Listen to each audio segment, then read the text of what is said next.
आज हम पढ़ेंगे इडियम्स एंड फ्रेजेस के आगे वाला पोर्शन। इसमें पहला है गो टू रेक एंड रूइन।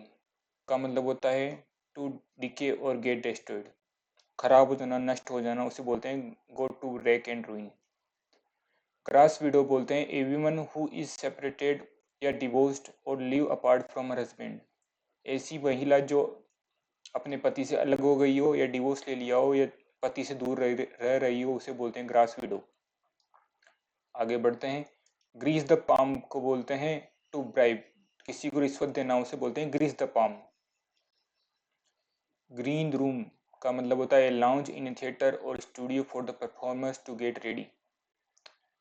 ये जो भी एक्टर एक्ट्रेस का जो रूम होता है रेडी होने का, उसे हम जनरली ग्रीन रूम बोलते हैं, जिसमें एक्ट्रेस और एक्टर तैयार होते हैं। ग्रीस टू द मील का मतलब होता है something that can be used for one's advantage. खुद के बेनिफिट के लिए काम करना, खुद के लिए काम में आने वाली बेनिफिट का फायदा उठाना, उसे बोलते हैं grist to the mill. Hammer and tongs का मतलब होता है with great effort and energy. Ins and outs का मतलब होता है फुल डिटेल्स के साथ किसी को समझाना, उसे बोलते हैं इन सेंड आउट। आयरन हैंड या आयरन फिस्ट का मतलब होता है रिगरस कंट्रोल, जिसमें कड़ाई से किसी को कंट्रोल किया हो, उसे बोलते हैं आयरन हैंड या आयरन फिस्ट। आगे बढ़ते हैं। ईचिंग पाम का मतलब होता है क्रेविंग फॉर ब्राइब। रिश्वत के लिए तड़पना, रिश्वत के लिए वो करना, कोशिश करना, उसे बोलते हैं ईचिंग पाम। रिश्वत लेने की आदत, सताना। इट्सी बिट्सी का मतलब होता है वेरी स्मॉल और टाइनी, बहुत छोटा और बहुत ही सूक्ष्म, उसे बोलते हैं itsy bitsy. In the same boat का मतलब होता है sharing the same problem. Same problem, किसी दो आदमियों के बीच में प्रॉब्लम सेम हो, उसे बोलते हैं in the same boat. In the nick of time, in the neck of time का मतलब होता है at the last possible moment. आखिरी क्षण में कोई काम होना, आखिरी क्षण का मोमेंट, उसे बोलते हैं in the neck of time. Jack of all trade and master of none का मतलब होता है a person who knows many different kinds of work but is a master of none. एक आदमी जो सब काम जानता हो पर किसी में मास्टरी नहीं हो, मतलब थोड़ा थोड़ा काम जानता हो, उसे बोलते हैं jack of all trades and master of none. आगे बढ़ते हैं। जेल बर्ड का मतलब होता है ए पर्सन हु इज और has been confined to jail. ऐसा आदमी जो कभी जेल में हो या अभी जेल से छूट गया हो, उसे बोलते हैं जेल बर्ड। जॉन्डिस्ड आई का मतलब होता है to look at something with a prejudiced mind. किसी की तरफ देखना है, किसी का डिसीजन लेना पहले ही पक्षपातपूर्ण तरीके से, उसे बोलते हैं प्रीजुडिस्ड माइंड को क्या बोलते हैं, जॉन्डिस्ड आई। जुड़ास किस का मतलब होता है फॉल्स लव, झूठा प्यार जिसे हम बोलते हैं, उसे बोलते हैं जुड़ास किस। जंप टू ए कंक्लूजन का मतलब होता है to come to conclusion immediately. किसी भी निष्कर्ष की ओर तुरंत प्रभाव से या बहुत जल्दी डिसीजन लेना, उसे बोलते हैं jump to a conclusion. Kangaroo court का मतलब होता है इन इलीगल कोर्ट। ऐसा कोर्ट जो अवैध हो, उसे बोलते हैं kangaroo court. Keep one's finger crossed का मतलब होता है टू वेट एक्सपेक्टेंटली। किसी किसी का किसी के आशापूर्ण तरीके से किसी का इंतजार करना, उसे बोलते हैं keep one's finger crossed. Keep one's card close to one's chest का मतलब होता है हाइडिंग समथिंग, कोई चीज छुपाना, उसे बोलते हैं keep one's card close to one's chest. Keep one's word का मतलब होता है टू कीप वंस प्रोमिस। अपने अपने प्रोमिस, अपना वादा निभाना, उसे बोलते हैं टू कीप वंस प्रोमिस को बोलते हैं कीप वंस वर्ड। इंस एंड आउट का मतलब होता है फुल डिटेल, पूरे फुल डिटेल के साथ, जो भी कोर्स हो चाहे सिलेबस हो, उसका full detail. Keep the ball rolling का मतलब होता है to maintain the progress of project और प्लान। किसी प्रोजेक्ट या प्लान को, उसकी प्रोग्रेस, उसकी गति निरंतर चालू रखना, उसे बोलते हैं keep the ball rolling. Keep the wolf from the door का मतलब होता है to avoid poverty and starvation. भूख से और गरीबी से लड़ना, उसे बोलते। कीप द बॉल रोलिंग का मतलब होता है to maintain the progress of project और प्लान। किसी प्लान या प्रोजेक्ट का कार्य चालू रखना, उसे बोलते हैं keep the ball rolling. Keep the wolf from the door का मतलब होता है टू अवॉइड पॉवर्टी स्टारवेशन, गरीबी और भूखमरी से लड़ना उसे बोलते हैं keep the wolf from the door.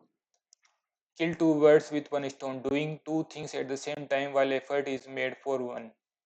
इसका सीधा सा ये मतलब है एक तीर पे दो निशाना, एक तीर चलाएं और दो पक्षी मर जाएं उसे बोलते हैं kill two birds with one stone. Kith and kin का मतलब होता है फ्रेंड्स एंड रिलेटिव, जो व्यवहार दोस्तों और हमारे संबंधी है उसे बोलते हैं कित एंड किन। निथ वंस ब्रो का मतलब होता है टू फ्रॉन, त्योरियां चढ़ाना, लड़ाई के लिए तैयार होना, अपनी बाजुएं बाजुएं खोलना उसे बोलते हैं निथ वंस ब्रो। लेडीज मैन का मतलब होता है a man is fond of the company of women, ऐसा आदमी, ऐसा लड़का जो वीमन या लड़कियों के साथ रहना पसंद करता हो, उनके साथ घुलना मिलना बातें करना पसंद करता हो उसे बोलते हैं लेडीज मैन। लेम एक्सक्यूज का मतलब होता है फॉल्स एक्सक्यूज या बेसलेस एक्सक्यूज, झूठा किसी का बहाना मारना या ऐसा बहाना जिसमें कोई आधारहीन जो बहाना होता है उसे बोलते हैं lame excuse. Left handed compliment का मतलब होता है an insult disguised as a compliment, किसी की तारीफ करते करते उसकी बेइज्जती करना, मतलब तारीफ में ही बेइज्जती छुपी रहना उसे बोलते हैं left handed complement.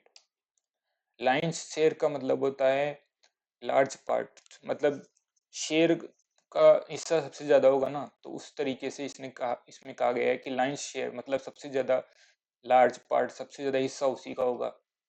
Live in ivory tower का मतलब होता है living in a comfort and being unaware of realities of others miseries, आरामदायक सिचुएशन में रहना और दूसरों की तकलीफों से बिल्कुल अनजान तरीके में रहना, दूसरों की तकलीफों का पता नहीं होना उसे बोलते हैं live in ivory tower. Loaves and fishes का मतलब होता है मटेरियल बेनिफिट पर्सनल प्रॉफिट, अपने व्यक्तिगत फायदा, खुद का सिर्फ फायदा हो दिखे उसे बोलते हैं loaves and fishes. Look through coloured glasses का मतलब होता है to see only the present things, वही चीजें देखना जो हम देखना चाहते हैं उसे बोलते हैं look through coloured glasses. Lump in the throat का मतलब होता है ए टाइट और uncomfortable feeling in throat due to emotion, हमारा जब हम भावुक हो जाते हैं, हमारा जब इमोशन ज्यादा हो जाता है तो हमारा गला भर जाता है, तो हमारा गला भारी भारी होने लगता है तो उसे बोलते हैं lump in the throat. Look of colours का मतलब होता है बुझा बुझा सा दिखना, मतलब लुक इल और अनहेल्दी, बीमार सा दिखना उसे बोलते हैं look of colours. Made as March here का मतलब होता है क्रेजी एंड इंसेन, पागल और सिर्फ उसे बोलते हैं mad as March hare. Make a clean breast का मतलब होता है to confess especially something bad और इलीगल, ऐसा सच कबूल करना जो उसने कोई गलत काम किया हो या कुछ ऐसा काम जो इलीगल हो उसे उसे कबूल कर लेना उसे बोलते हैं make a clean breast. Maidens name का मतलब होता है वीमन सरनेम बिफोर मैरिज, महिला की शादी के पहले जो उसका सरनेम होता है ना उसे बोलते हैं मेडन्स नेम, और शादी के बाद मेडन लास्ट नेम चेंज होता है, सरनेम जो चेंज होता है उसे वैसे होता है, और मेडन्स नेम होता है शादी के पहले का जो सरनेम होता है ना वो। मेडन स्पीच का मतलब होता है फर्स्ट स्पीच, अपना पहला भाषण, कोई भी चीज पहले तरीके से करते हैं उसे बोलते हैं मेडन, तो मेडन स्पीच का मतलब होता है first speech. Make a hay while the sunshine का मतलब होता है to take the benefit of an opportunity, कोई अपॉर्चुनिटी का फायदा उठाना तो उसे बोलते हैं make a hay while the sunshine. धूप होने ऊपर गेहूं सुखाना, ऐसा कुछ समझ लो आप। मेक और मार का मतलब होता है टू मेक और डिस्ट्रॉय, किसी को चीज को बिगाड़ किसी चीज को बनाना या बिगाड़ना उसे बोलते हैं मेक और mar. Make a mountain out of a molehill का मतलब होता है to exaggerate a minor difficulty, एक छोटी सी प्रॉब्लम को बड़ी, एक छोटी सी मुसीबत को बड़ा चढ़ा के दिखाना उसे बोलते हैं make a mountain out of a molehill, बात का बतंगड़ बनाना उसे बोलते हैं। Make both ends meet to live within one's mean, सिर्फ खुद में आराम से मस्ती से रहना, अपना ध्यान रखना बस, तो उसे बोलते हैं make both ends meet. Man of means का मतलब होता है ए वेल्दी मैन, एक रिच मैन, एक एफ्लुएंट मैन, जिसके पास पैसे हो, धन हो, उसे बोलते हैं man of means. Man of iron का मतलब होता है man with strong will power, जिसकी विल पावर स्ट्रॉन्ग होती है, उसे बोलते हैं win of man of iron. Man of parts का मतलब होता है a man of qualities, A talented person, एक मैन जिसके अंदर क्वालिटी हो, जिसमें टैलेंट हो, उसे बोलते हैं man of parts. Man of spirit का मतलब होता है a man full of enthusiasm, जिसमें जोश हो, जोशीला आदमी जिसे बोलते हैं, उसे बोलते हैं man of spirit. Man of letters का मतलब होता है लर्नेड पर्सन, मतलब विद्वान, विद्वान आदमी, विद्वान जो जिसके पास बहुत ज्यादा नॉलेज हो, उसे बोलते हैं man of letters. Man of straw का मतलब होता है ए वीक पर्सन, एक कमजोर आदमी, उसे बोलते हैं man of straw. Man of the world का मतलब होता है एन एक्सपीरियंस्ड पर्सन, जिसे अनुभव हो, एक अनुभवी इंसान को क्या बोलते हैं, man of the world. Man of word का मतलब होता है ट्रू टू वंस वर्ड, जुबान का सच्चा है, जो बोले वो सीधा बोल दे, सच बोलने वाला, उसे बोलते हैं मैन ऑफ वर्ड। और मैन ऑफ वर्ल्ड होता है एक्सपीरियंस्ड पर्सन, जो अनुभवी होता है उसके लिए। मिडास टच का मतलब होता है a man with extraordinary power और capacity to make any venture profitable, एक आदमी, एक पर्सन के अंदर ऐसी एक्स्ट्राऑर्डिनरी पावर होना या कैपेसिटी, जो किसी भी काम को प्रॉफिट बना दे, जिसे किसी भी काम से प्रॉफिट, कोई भी धंधा में काम करना शुरू करे तो उसको प्रॉफिट में ले आए, तो उसे बोलते हैं मिडास टच। मीन्स मैटर का मतलब होता है टू मॉडरेट और रिस्ट्रेन वंस लैंग्वेज, अपनी बात, अपनी बात बोलते टाइम हर चीज का ध्यान रखना, उसे बोलते हैं मीन्स मैटर।